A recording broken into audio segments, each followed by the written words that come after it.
This is Optimal Health Daily, episode 1705. For a better functioning brain, get moving, by Dr. Jenny Brockis of drjennybrockis.com. And I'm Dr. Neil. Hey there, happy Tuesday, and welcome back to Optimal Health Daily, where I simply read to you from the best health and fitness blogs for free. And on Fridays, I answer your questions. Remember, you can send me a question by going to oldpodcast.com/ask or email your question directly to health@oldpodcast.com. Listening to and reading your questions is one of my favorite parts of this show, so thank you so much in advance for doing that. And with that, let's jump right into today's article and continue optimizing your life. For a better functioning brain, get moving, by Dr. Jenny Brockis of drjennybrockis.com.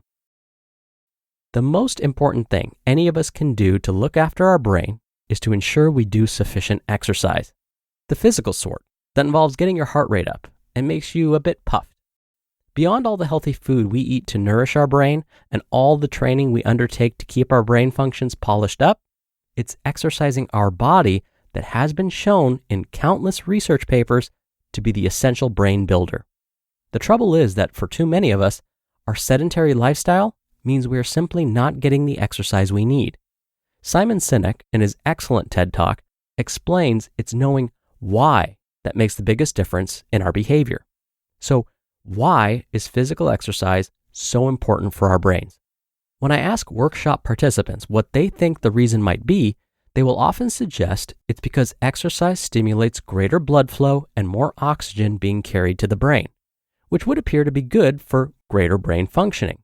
However, this is only part of the story. When we exercise, we release higher amounts of a substance called brain-derived neurotrophic factor, abbreviated BDNF. BDNF is very important for neuron maintenance and strengthening synaptic connections. In other words, it's very helpful for memory. BDNF is also involved in neurogenesis, the production of new neurons, and supports their survival, maturation, and incorporation into our existing neural circuitry. Exercise helps to reduce levels of stress hormones, elevate mood, and is associated with the release of endorphins, our feel-good chemicals. I remember finishing a session at a local gym and being persuaded prior to leaving to sign up for another 12-month membership. I realized afterwards it was my happy endorphin-related euphoria which made me commit. Have you ever noticed that you feel good after exercise? Being in a positive mood, of course, is associated with higher performance, which explains why doing some exercise before you go to work means you're more likely to get more out of your day and achieve more. John Rady, in his book Spark, has shown that kids who exercise either by running or walking around the school oval before taking a test or exam achieve higher test marks compared to those that don't. Happily, you can get the full benefit of BDNF and the endorphin boost in a relatively short time frame, which is good news for those trying to schedule in their exercise routine in the morning. 20 minutes daily will set you up to ensure the rest of your day goes well. The main thing, of course, is to actually get out there and do it. My good friend David Beard, exercise physiologist who, not surprisingly, is extremely fit, has a few tips that he shares to help us, mere mortals, find our way to the gym or the pool or walking track when necessary, especially on those days when it's a bit cold or dark or raining and we feel like staying snuggled under the warmth of our favorite quilt for a little longer instead. Here are his tips. 1. Put your running or walking shoes by the front door and lay out your exercise gear ready to put on before you go to bed. 2.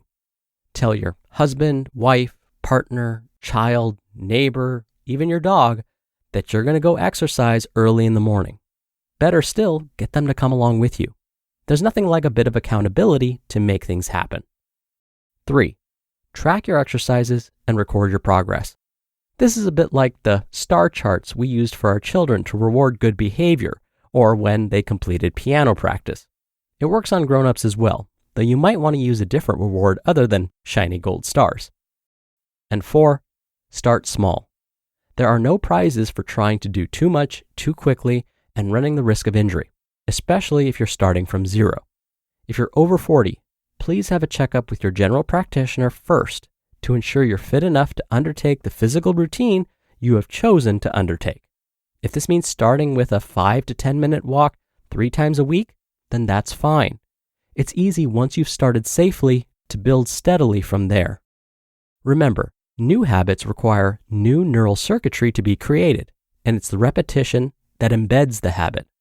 Once acquired, your brain will continue to benefit from the higher levels of BDNF and endorphins being regularly produced, and people will start noticing.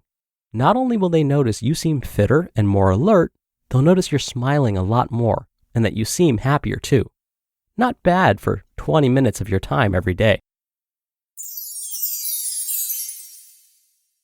You just listened to the post titled, "For a Better Functioning Brain, Get Moving" by Dr. Jenny Brockis of drjennybrockis.com. If we want to stay healthy, we need to keep a healthy gut microbiome. This connection has been widely recognized by leading scientists studying diabetes, including the American Diabetes Association, the Mayo Clinic, Johns Hopkins, and others. And pendulum glucose control is the first and only medical probiotic clinically shown to help manage type 2 diabetes when taken with medication. For those with type 2 diabetes, diet and exercise alone are often not enough to manage it. The best approach emphasizes diet, exercise, and a healthy gut microbiome. Pendulum glucose control helps fill in the gaps between diet and exercise. So if you or someone you love has type 2 diabetes, take control of glucose levels with pendulum glucose control. Use code OHD at pendulumlife.com to get 20% off your first month of membership. That's pendulumlife.com. Promo code OHD for 20% off your first month of membership. Dr. Neil here for my commentary. As Dr. Brockis mentioned, there are many articles that talk about the benefits of exercise. We do see in the media how to keep our memory and brain overall sharp as we age.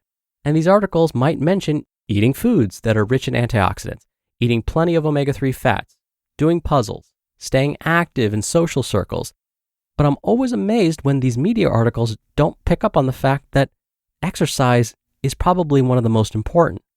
Staying physically active is one of the best ways to keep your brain functioning at its best as we age. In fact, if we can incorporate some balance training and performing movements that require us to move our limbs across to the other sides of our bodies, those have been shown to be really helpful too.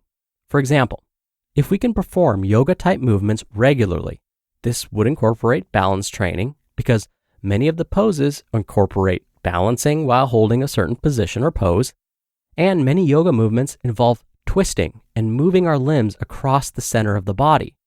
These types of movements have been shown to help increase the connections between the nerve cells in the brain, which will improve overall brain functioning. So I agree with Dr. Brockis. If we can fit in exercise for even just 20 minutes every day, we can actually help improve our brain functioning. So worth the effort. All right, thank you so much for being here. Thank you for listening every day. I hope you're having a great week so far, and I'll see you back here tomorrow where your optimal life awaits.